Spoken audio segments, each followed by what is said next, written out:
शिवराय, धर्मरक्षक, धर्मवीर राजे छत्रपती संभाजी महाराज, घटनेचे शिल्पकार डॉक्टर बाबासाहेब आंबेडकर.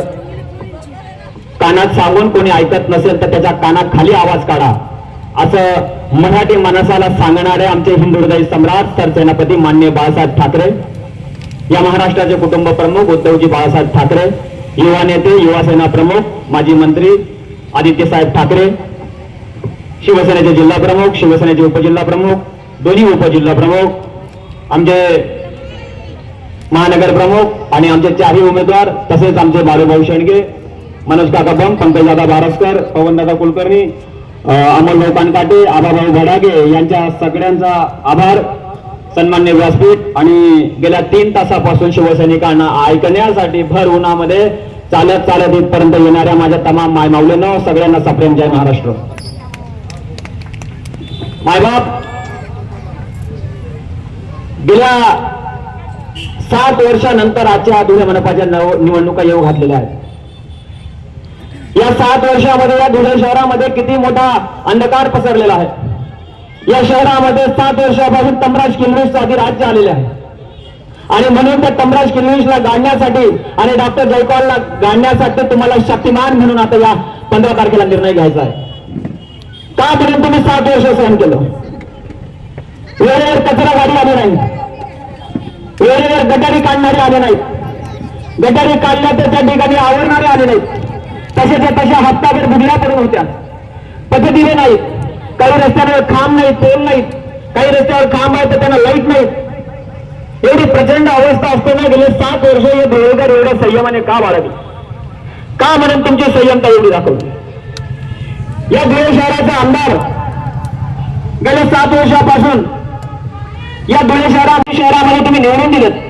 या बाळाने नगरसेवकांनी काय बोल पाडली हा प्रश्न तुमच्या मनामध्ये आतापर्यंत का नाही आला.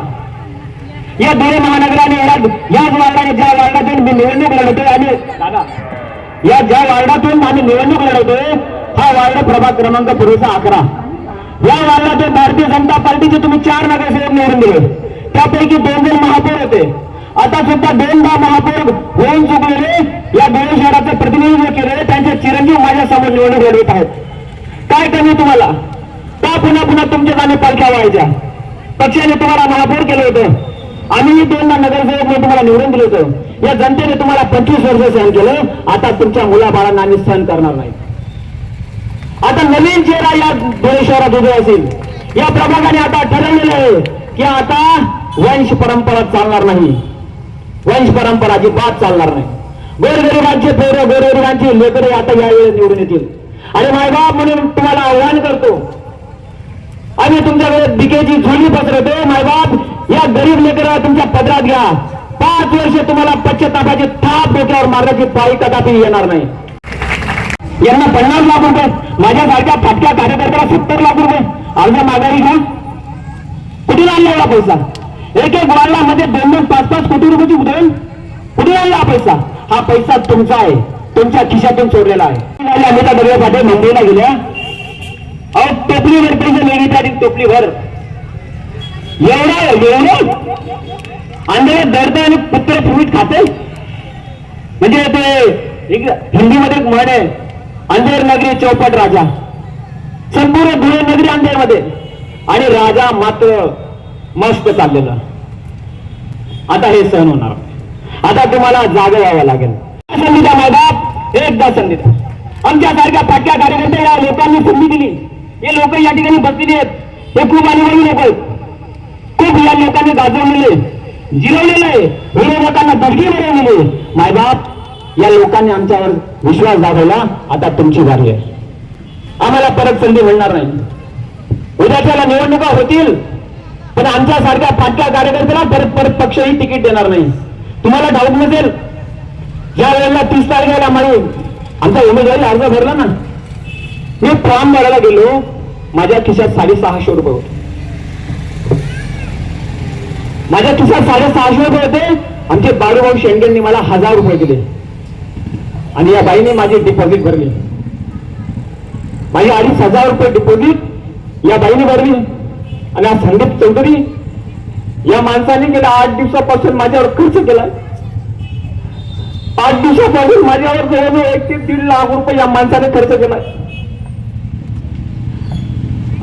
फकीर होतो, हात जोडतो, अशी संधी पुन्हा तुमच्यावर येणार नाही. माझं काय, रोज मोडगाडी लावतो. आग्रा रोडवर मी 200-500 रुपये रोज कमवून माझा परिवार बघवेल. पण मायबाप, या प्रभागाचं उज्ज्वल भविष्य जर तुम्हाला घडवायचं असेल ना, तुम्हाला ठाम निश्चय घ्यावा लागेल. मनाचा मोठा आहे, खरंच आपला संदीप चौधरी, या ज्योतिताई, हा सागर साळवे खाजगी शिक्षक आहे. माझ्याकडे मोबाईल मध्ये ऍप नव्हतं, सगळे उमेदवारांची ऍप घेतले गेले. नावं शोधायची कशी? काल माझी 5,500 रुपये त्या माणसाने भरले. 5,500 रुपये भरले आणि माझा मोबाईल मध्ये ऍप करून दिला. हे सोंग नाही, कुठल्या गोष्टीचं सोंग करता येतं, पण पैशाचं सोंग करता येत नाही. आज रात्री लक्ष्मीचं दर्शन होईल, प्रचंड प्रमाणात पैशांचा महापूर येईल. 6 वर्षापासून पायात पायटन नाही, पत्र्याच्या घरात राहतो. माझी माय विधवा आहे, इथं बसली. 25 वर्ष झाले वडिलांना वारून. अनेक गोष्टींचा, संकटांचा सामना करून तुमच्या समोर उभा राहिलोय. 10 वर्षापासून शिवसेनेचं काम करतोय आणि गोरगरिबांच्या समस्या सोडवल्यात. देखील फुटू शकणार नाही, हे सर्व मत तुम्हाला मिळणार आहे. किंबहुना मला खात्री आहे की या ज्या महिला आमच्या भगिनी या घरी जातील, इतरांना सांगतील आणि 10-10 मतं परत तुमच्यासाठी गोळा करून आणतील, याच्याबद्दल माझ्या मनात शंका नाही. या ठिकाणी अनेक गोष्टींचा उल्लेख झाला. या ठिकाणी गटारे साफ होत नाही, रस्ते साफ होत नाही. पाणी किती दिवसांनी येतं? 9 दिवसांनी येतं. मग आता तुम्ही तर खरं बोलता, परंतु आपला मुख्यमंत्री खोटं बोलतो.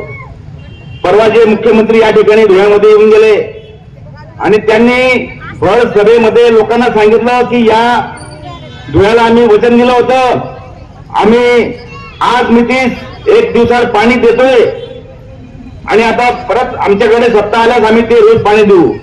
मुख्यमंत्री सारखा माणूस जरी इतका खोटं बोलत असेल तर मग सर्व संपलं म्हणायचं का? म्हणजे हा जो पक्ष आहे भाजप, हा पूर्वी फार सृजनशील, फार संवेदनशील लोकांचा पक्ष होता, चांगल्या लोकांचा पक्ष होता.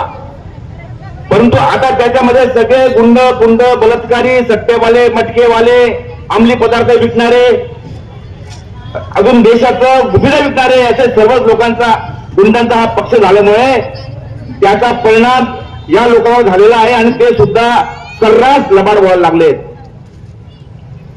या ठिकाणी त्यांच्याकडे सांगण्याचा मुद्दा काहीच नसतो. तुम्हाला सांगू शकत नाही की आम्ही रस्ते केले म्हटतील तर त्या रस्त्यावर आपल्याला खडे दिसेल, माती आलेली दिसेल. तो रस्ता 2 वर्षापूर्वी झाला असतो, 1 वर्षापूर्वी झाला असतो, परंतु त्या रस्त्याची, आणि तो रस्ता असतो कितीचा मी तुम्हाला सांगतो बंधूंनो. एक तुम्हाला जर उदाहरण पाहायचं असेल तर या शहरामध्ये त्या आमदाराच्या ऑफिस समोर एक रस्ता आहे, 600 मीटरचा रस्ता आहे तो. त्या 600 मीटरच्या रस्त्यासाठी तब्बल 7.5 कोटी रुपये खर्च झाले. आता हिला उल्लेख झाला की या ज्योतितांना, सागरला आणि या सगळ्यांना पैसे देण्याचा उद्योग झाला, आमिष दिली गेली की तुम्ही खाली बसा आणि प्रश्न विचारला गेला की पैसे आले कुठून? हे पैसे सगळे इथून आले. या शहरामध्ये चौफेर पाणी आपल्याकडे तापीचं पाणी मिळतं आपल्याला भरपूर मोठ्या प्रमाणामध्ये. आपला अक्कलपाडा फुल भरला आहे, नकळा तलाव फुल भरला आहे, हरण्यामाळा फुल भरला आहे, डेडर गाव देखील फुल भरला आहे. परंतु या नतदृष्ट लोकांनी आपल्या नळापर्यंत ते आपल्याला पाणी देऊन आणू शकले नाही. 136 कोटीची योजनेसाठी आम्ही इतके वर्ष भांडलो आम्ही. ती योजना आज मितीस या जमिनीमध्ये गडप झालेली आहे. जर मला पाणी देऊन टाकलं तर पाण्याचा प्रश्न संपुष्टात येईल आणि पाण्याच्या पैसे जे आहेत ते केंद्राकडून, राज्याकडून, इतर संस्थांकडून मिळत असतात, ते त्यांचं बंद होऊन जाईल. हे कारस्थान आहे. नाही तर यांना लाज वाटत नाही. या भागामध्ये माजी केंद्रीय मंत्री राहतात, 2 महापौर या भागामध्ये निवडणूक लढत आहेत. त्यांचं काम नव्हतं का? त्यांच्यात दम नव्हता का पाणी आणण्याचा, याचं उत्तर त्यांनी दिलं पाहिजे. फार कठीण काम आहे का? तुम्हाला सर्वांना आठवत असेल, माननीय आमदार अनिल अण्णा गोटे माजी आमदार, त्यांच्या पत्नी जेव्हा नगराध्यक्ष होत्या 6 वर्षासाठी, तेव्हा ते तुम्हाला रोज पाणी देत होते. हे का देऊ शकत नाही?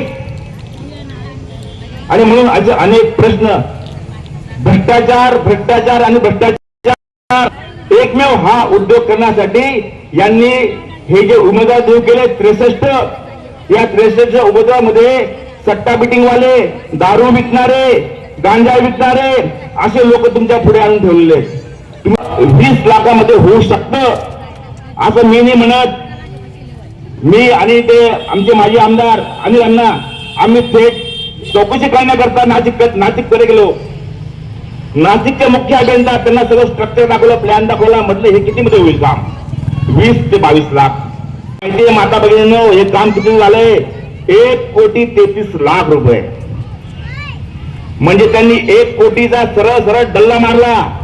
आणि ते पैसे त्या पापामध्ये तुम्हाला सहभागी करून घेण्यासाठी हे जे आज म्हणतात लक्ष्मी दर्शन, शिवसेना उद्धव बाळासाहेब ठाकरे मशाल या पक्षाकडून या चिन्हावर आम्ही इलेक्शन लढवत आहोत.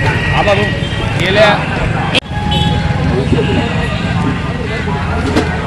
नमस्कार, मी संदीप शिवदास चौधरी, प्रभाग क्रमांक 12 मधून शिवसेना उद्धव बाळासाहेब ठाकरे या पक्षातर्फे मशाल या निशाणीवर उमेदवारी करत आहे. गेल्या 7 वर्षापासून आम्ही या प्रभागामध्ये जनहिताच्या प्रश्नावर आंदोलन करत आहोत.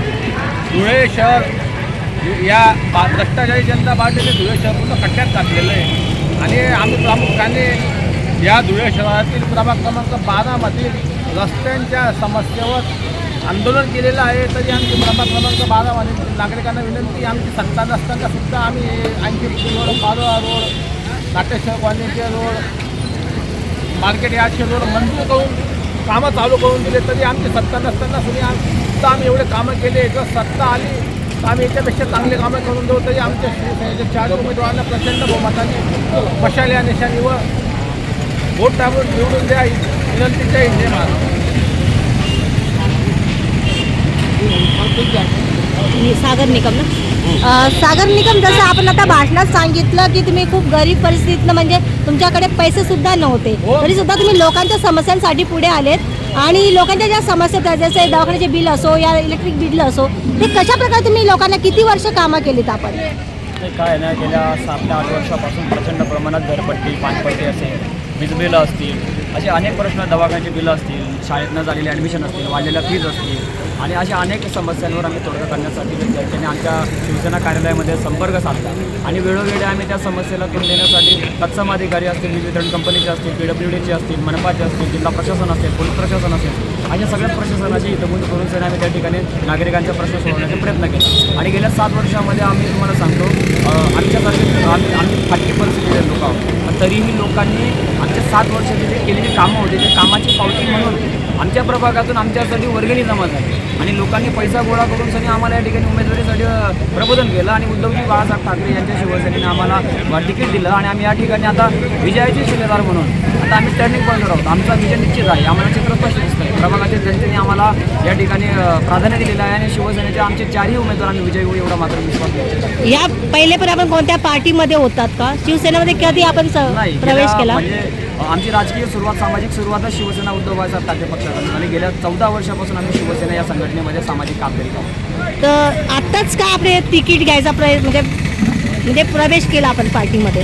नाही, प्रवेश तर माझा झालाच ना. मी जन्मताच शिवसेनेत आहे, पण प्रवेश करण्याचा विषयच नाही. आता तुम्हाला तिकीट मिळालं ना. 12-15 वर्ष झालं काय, मागचे काही लोक होते, ज्येष्ठ श्रेष्ठ आणि वरिष्ठ लोक होते, त्यांनी पार्टी सोडून त्यांनी पलायन केलं. आमच्या पार्टीला सोडून ते आता दुसऱ्या अनेक 2-3 पार्ट्यांमध्ये त्यांनी टर्न घेतला.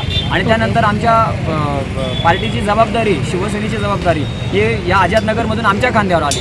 आणि गेल्या 3 वर्षापासून शिवसेना फुटीनंतर गेल्या 3 वर्षापासून उद्धव साहेबांच्या शिवसेनेचा विभाग प्रमुख म्हणून आम्ही काम केलं. आणि आता आमचं पदभार वाढवून सनी शिवसेनेनं आम्हाला उपमहानगर प्रमुख, उपशहर प्रमुख पदाची जबाबदारी आणि बक्षीस म्हणून, कामाची पावती म्हणून या ठिकाणी आम्हाला एक तिकीट देऊ. आपलं विजन काय आहे? आपल्याला जे तिकीट मिळालेलं आता, तर आपलं विजन काय आपल्या एरियाचं? आपलं नाव सगळ्यात वगैरे. पहिले तर आज माझ्या लग्नाला 5 वर्ष झाली, पण माझ्या सासूबाईंच्या लग्नाला 50 वर्ष झाली. 50 वर्षापूर्वी जी परिस्थिती होती तीच आजही या धुळे शहरामध्ये आहे. आजही 8 आणि 9 दिवसानेच पाणी येतं. तर सगळ्यात महत्त्वाचा आणि जिव्हाळ्याचा प्रश्न महिलांसाठी जर असेल तर पाणीच.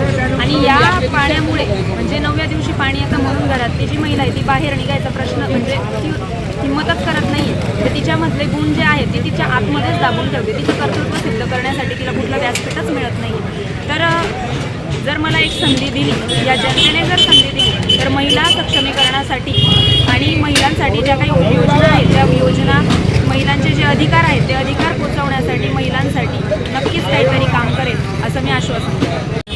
12मधून मी उमेदवारी लढवत आहे व ह्या गटातून मी उमेदवारी एकच लोकांच्या समोर माझी उमेदवारी असल्यामुळे मला बराचसा दबाव आला. आपल्या एरियातून महापौर झालेल्या 2 महापौर आपल्या एरियातून झालेले आहेत, त्यांच्यासमोर आमची उमेदवारी सागर साहेब निकम आणि मी पण आमच्या एरियात महापौर होता. एरिया हा महापौरचा एरिया म्हणून ओळखला जातो. पण आता महिलांच्या समस्या अशा असतात, त्यांच्या त्या मोठ्या समस्या जर त्या महिला त्यांच्यापर्यंत जातात, ते दुर्लक्ष करतात त्या महिलांकडे. आता मी तर आता बऱ्याच वर्षापासून समाजकारण करते, तर त्यामधून मला कळालं की महिलांना आपण त्याच्या प्रतिसाद देण्यासाठी आपल्याला काहीतरी पुढाकार घ्यावा लागणार आणि आपण घेणार. आता मी महिलांना बांधकाम विभागाची योजना मी महिलांपर्यंत पोहोचवली. परत त्याशिवाय सिव्हिलमध्ये ज्या महिलांना डिलिव्हरीच्या वेळेस अडचणी येतात त्यावेळेस मी त्या महिलांच्या अडचणी सोडवल्या आणि त्यांनी सी ऑफिसला जाऊन बिल वगैरे कमी करण्यानं महिलांचा ग्रुप म्हणून मी तिथे घेऊन जायची. की अशा बऱ्याचशा महिलांच्या समस्या मी दूर करत गेली आणि आपल्या आणि यापुढे पण करणार आहे. यापुढे पण करणार आहे. आणि आपल्या महिलांना रोजगार हा प्रश्न मोठाच प्रश्न आहे. आमच्याकडे सत्ता नसताना आम्ही त्या महिलांना त्या आधी करू शकत नाही, पण ज्यावेळेस आमच्याकडे सत्ता आली तर नक्कीच आम्ही 4ही उमेदवार महिलांना रोजगार देण्यासाठी आणि तरुण